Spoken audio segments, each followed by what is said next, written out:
mass transfer limitations. So hopefully with what we do, I hope we will inspire other people, both academic people and industrial people, to follow our approach. This is from a large talk I gave during the Gordon conference last July. I kept them there until 10:40 p.m. at night, so they had to unplug the computer so we can go home. So what I did yesterday, actually today morning, I just cut several transparencies, so I kept it shorter, just for making sure that I'm going to fit everything in 30 minutes. So I want to thank my co-workers, primarily Srikant, who was a brilliant guy today. He works for Saudi Aramco. Ki-sung became a professor back in Korea. So I'm going to present part of the work that Srikant did. When I thought of the very, very old and famous schematic I always use when I teach that, it's from Paul Weiss from Mobile. And he described here very qualitatively, but the range of numbers is very accurate, what happens in terms of the diffusion. And of course, zeolites belong here, and activated kind of the same. So we have this tremendous drop of intercrystalline mass transfer in zeolites, and this can have horrible problems. Most of us are very well aware of the industrial consequences of having very low transfer inside the crystal. So hopefully we'll be able to correct. I'm going to start with a very old figure from my group. We found a long time ago that ZSM-12 is a very, very stable system, zeolite, even at very severe conditions. Here I show results comparing ZSM-12 and ultra-stable Y under pretty much comparable identical conditions, operating identical conditions. The only difference is the silicon to aluminum ratio.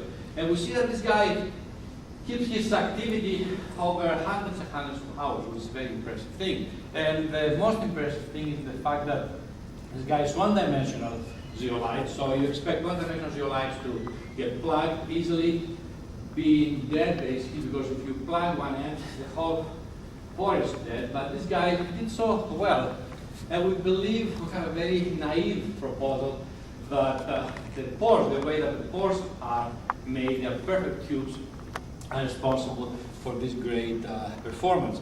And when I talk to synthesis people, experts in zeolites, I propose that if we can make another zeolite like this, which has 7 or 8 angstrom diameter in the pore, I think we have very amazing systems for future generations to do great catalysis.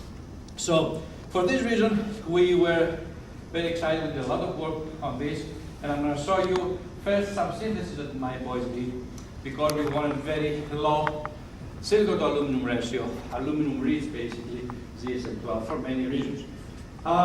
From some cooking stats, just for the curiosity, I would like to cover here. Zeolites form a very, very fast coking there. We use some studies, we got a paper out of this with cyclopentan. It's a great precursor for coke formation.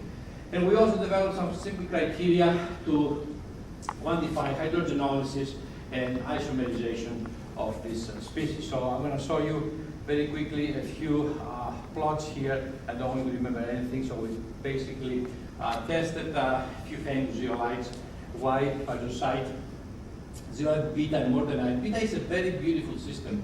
It has always very good stability and very good isomerization properties.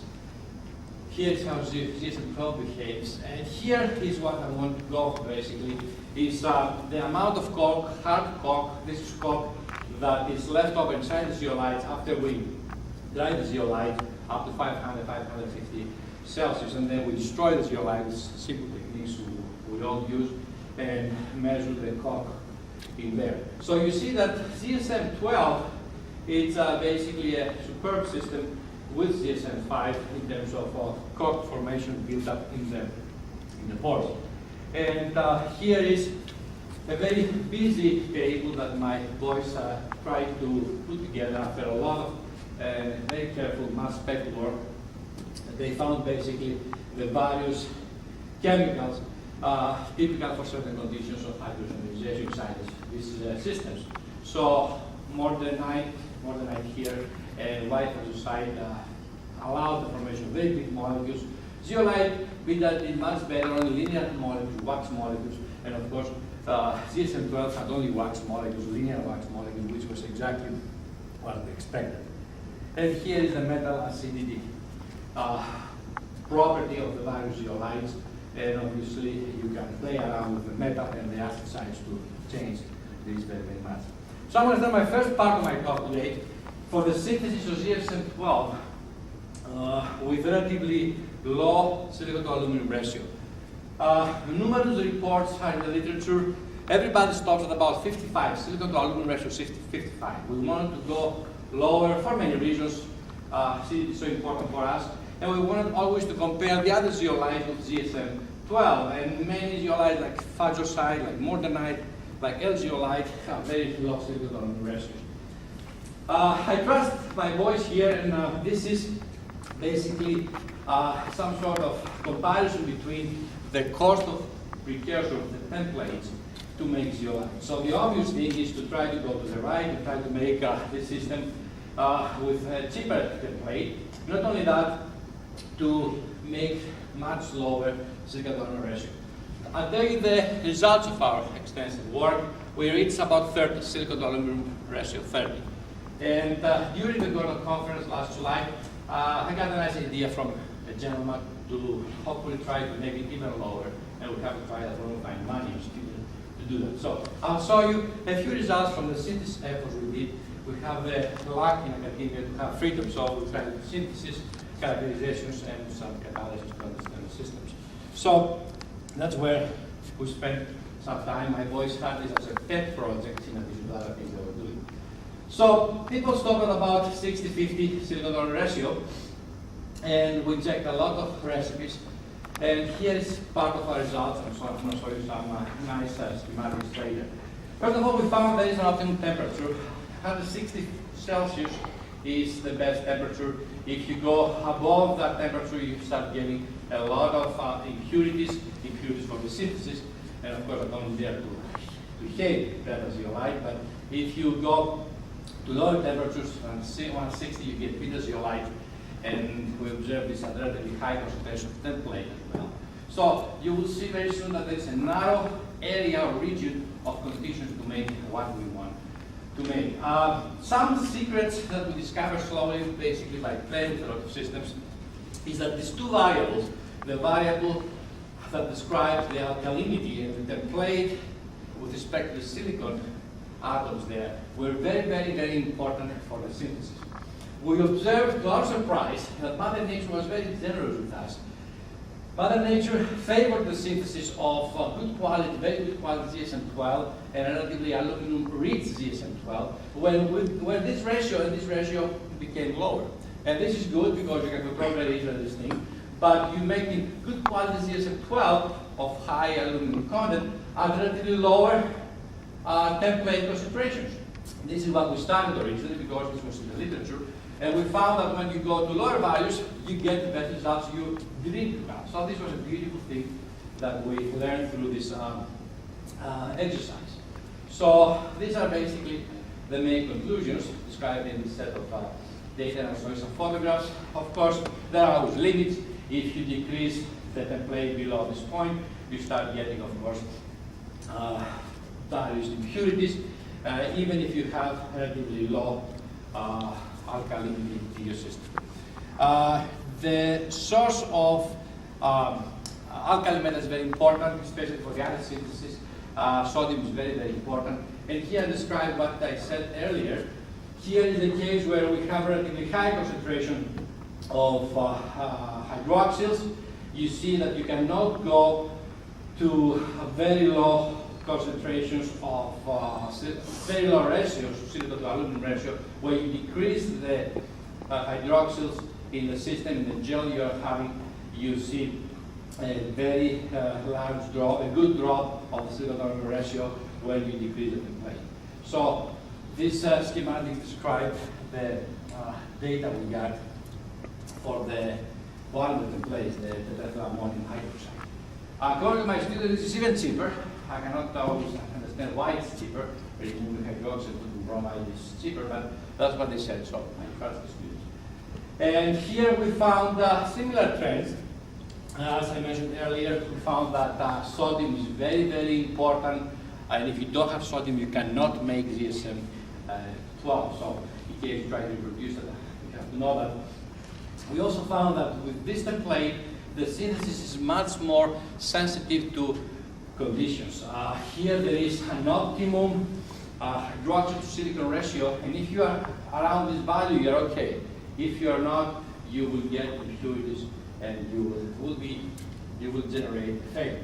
So this is shown very nicely in these two schematics. Please observe that my y-axis is the hydroxyl concentration, or the hydroxyl concentration. You see there is a very, very narrow range of this value where you get good qualities, and if you go up and down, you are in trouble. And here we see this three-phase diagram where all these open symbols are amorphous material, and you have a small region of good ZSM 12.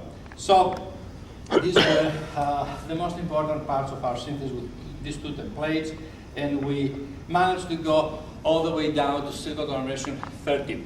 I'll tell you my secret, what I learned last July. A young man proposed basically to utilize a high aluminum content zeolite during synthesis. So basically you steal aluminum from the zeolite that you're destroying in order to make your ZSM 12 with even higher aluminum content. So that's the idea. I'll try it if I find resources.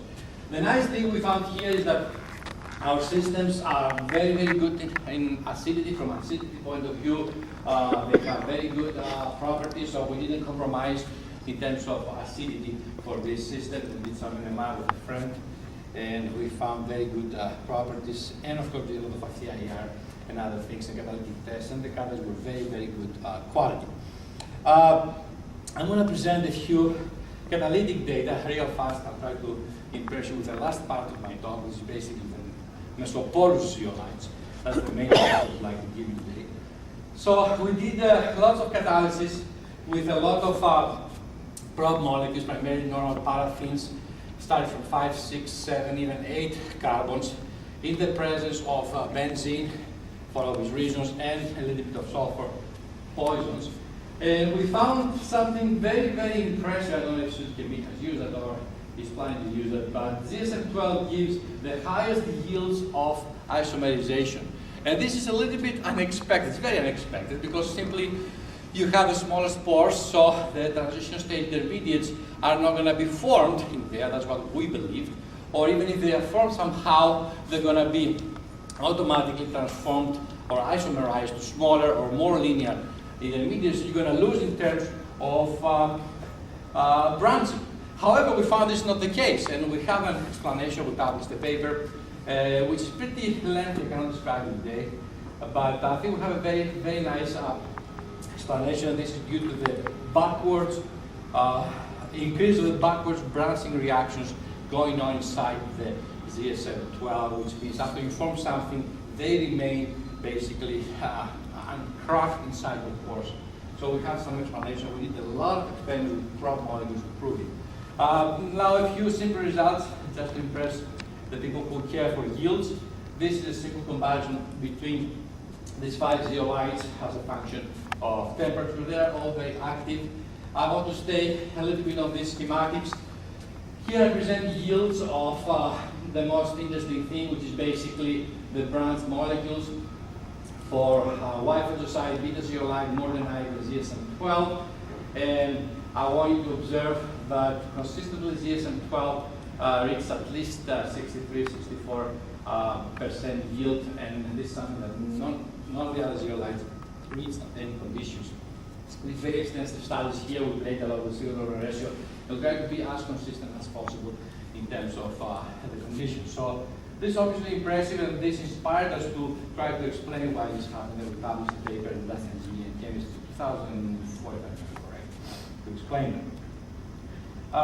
Several other sets of galactic results. Basically here I'm presenting the same results I had earlier, but I give more details, monobranch and dibranch, and you see that ZSM12 is basically the leader for these guys. So it was consistently found that it's a good system. And we found a lot of other systems in terms of feeds, mixtures of all these paraffins, C8, 7 paraffin. So consistently ZSM12 gave better results. We also tried realistic feeds, and here I cannot hide the truth, I have to tell you what we found. Zeolite beta behaved very well, a little bit better than ZSM12 when sulfur is there. We tried basically benzene for obvious reasons, in order to simulate low split naphtha, and we put thiophene. And we found that benzene, zeolite beta does a little bit better than ZSM12. Here is the performance of ZSM12 for the various conditions with paraffins and benzene, and then when we have sulfur, so obviously sulfur hurts us most. And zeolite beta was a little bit better than ZSM12 in terms of the sulfur. Here we compare zeolite beta, ZSM12, and mortenite, and you see that you have to reach a little bit higher temperatures if you want to have basically the same performance of the ZSM12. And here is the performance when sulfur is there, and obviously, as I mentioned, beta is doing a little bit better.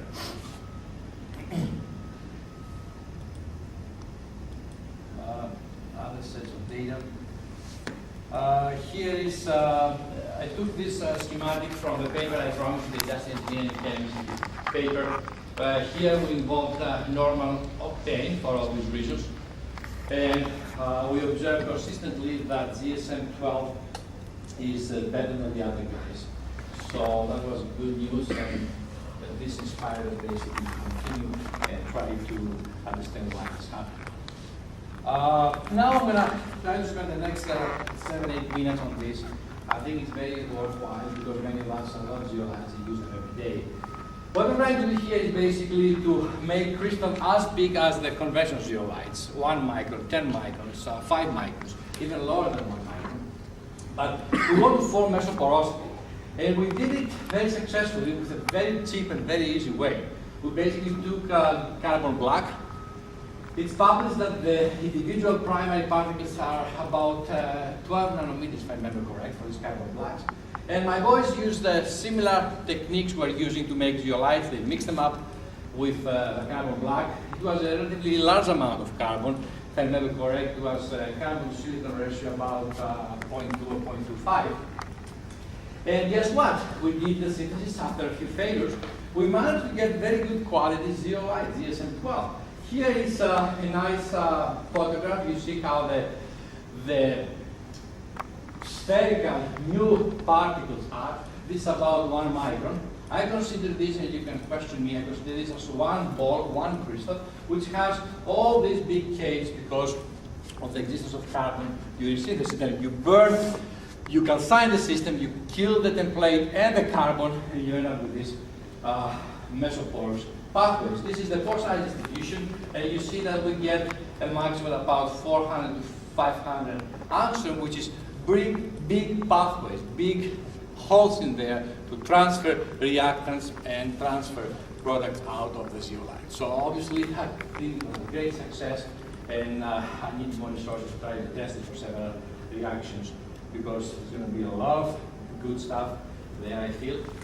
Here is a very simple procedure, very easy to make today. That's the carbon black we use, and of course all the other chemicals are very cheap, and this is what we use every day in the labs.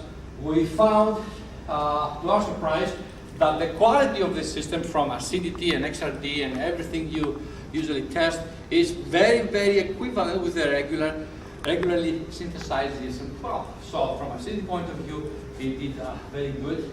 XRDs are very good. Here is a simple crystallization curve, how you make crystallinity as a function of carbon versus no carbon. So if you have carbon, you make your crystal a little bit better, a little bit faster, but guess what? If you wait a couple of more days, you're going to end up with the same results.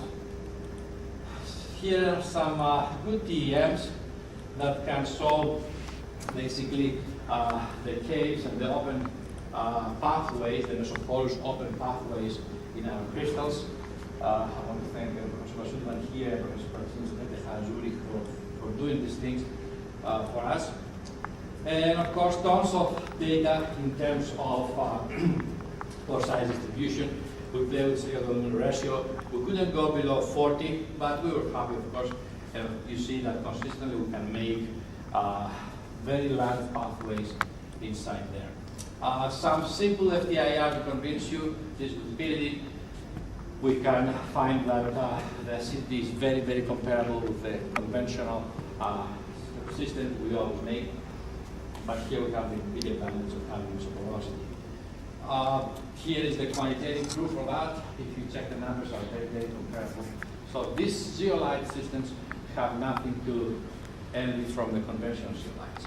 We believe, and we haven't tried very much, but it's very, very easy to generalize this trick. You can use basically you can take every single zeolite you want to synthesize, both for catalysis and separations, and make the same way. So you can gain from these large pathways you're forming there. And of course, people like us can basically dream other systems. We have tons of plants to make basically mesoporosity in there. You can use carbon fibers, you can use tons of carbon-based materials in order to generate your own pore size distribution.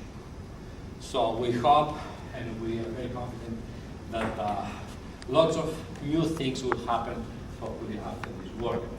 We have a couple of papers that are in the process of being published. One is accepted and one is considered right now for these systems. Of course, you have to solve several problems. I have to warn you if, for example, you try to use nanotubes, lots of academic people try to use nanotubes. You have to deal with the electrostatic fields there, a lot of other problems because the carbon and the salt gel is not very compatible, but there are tricks to neutralize one of them and somehow compromise and bring this here. Here is some simple catalysis with big molecules to prove the fact that it does better or not better in terms of catalysis.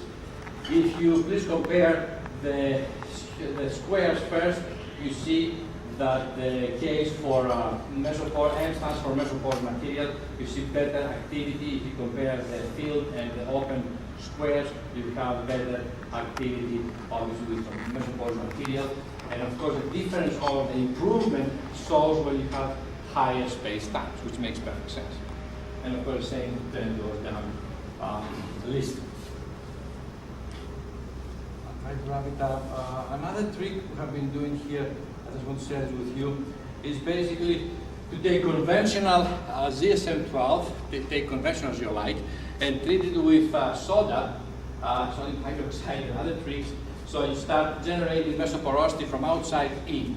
You're going in. So you have some sort of non-uniform pore size distribution, but we succeeded. We didn't destroy the systems here.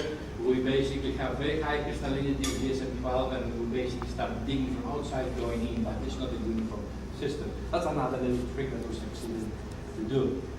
And I'm going to try to wrap it up, because we see tons of results here, by showing this classical figure I studied earlier. What I did, I did the same thing and basically erased the lower part of this curve, trying to convince you that hopefully we'll be able to increase 1 or 2 or even 3 orders of magnitude the diffusion coefficient inside zeolites with these tricks.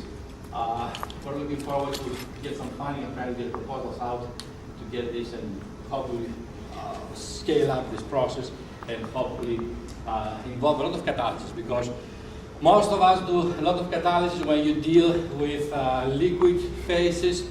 The intra-particle mass transfer limitations are hurting you very much.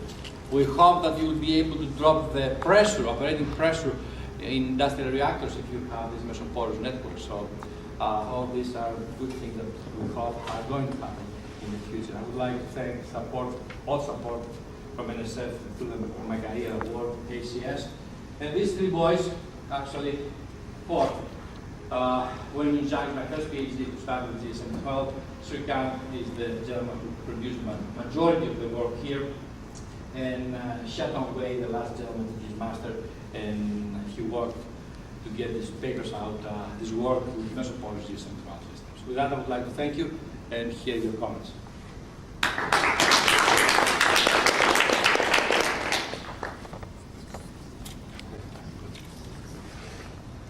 Sorry, I went through so fast. I just wanted to give you a flavor of what's going on. Yes, sir. If you how do you remove it? Did you see active carbon or activated carbon? Active carbon black. Carbon black. How to use it as a plate? Yeah, how do you remove it after synthesis? You burn it. You burn it. So- Yeah. You just do it careful burning because you will make sure it's burned well. You don't want to have runaways in temperature, things like this. What we observed, and I have no problem to share with you on my results, I work in academia, when you have nanotubes, we haven't succeeded yet with nanotubes because of electrostatic forces between these two phases or two fibers. When you have nanotubes, it's very difficult to burn the carbon part. I promise you, you're going to struggle hard, and I didn't succeed yet to get rid of the. So what's the burning temperature? I won't dare to go above 550. 550. This is pretty stable system, but still, you have to be careful. I don't know if many of you work with MCM41. When you deal with MCM41, MCM48, you better heat up your temperature, your oven with about 1 or 2 degrees per second, per minute. If you go faster than that with mesoporous molecular sheets, you're going to destroy them. Zeolites are new, they're much better. You can go 10, 15, 20 degrees per minute without being in danger of collapsing structure. But mesoporous material And you also demonstrate this trap show better activity and lower the code formation, which is what's the meaning? What I said earlier from this very naive schematic we have been using for a long time. This guy, I took this schematic, I didn't make it, they are from programs, available programs. The red region here is basically the region of the force, and this is more like a perfect tube. If you do the same thing for L-zeolite, L-zeolite has bigger openings, it's one-dimensional again. It has periodic expansions. So it's well proven by tons of people around the planet that these periodic expansions, even if you have three-dimensional systems, basically they are acceleration points for all of finite precursors to start building on. And this is consistent with all the results we get. Nobody has tried to do theory yet. I'm not a theoretician, I have no idea how to do that. But it's very difficult to even deal with small molecules inside zeolite networks and try to do some modeling. I hope sometime in the future people will try to model the motion and everything that happens in there in these zeolites, and hopefully they will prove the same thing. Thank you.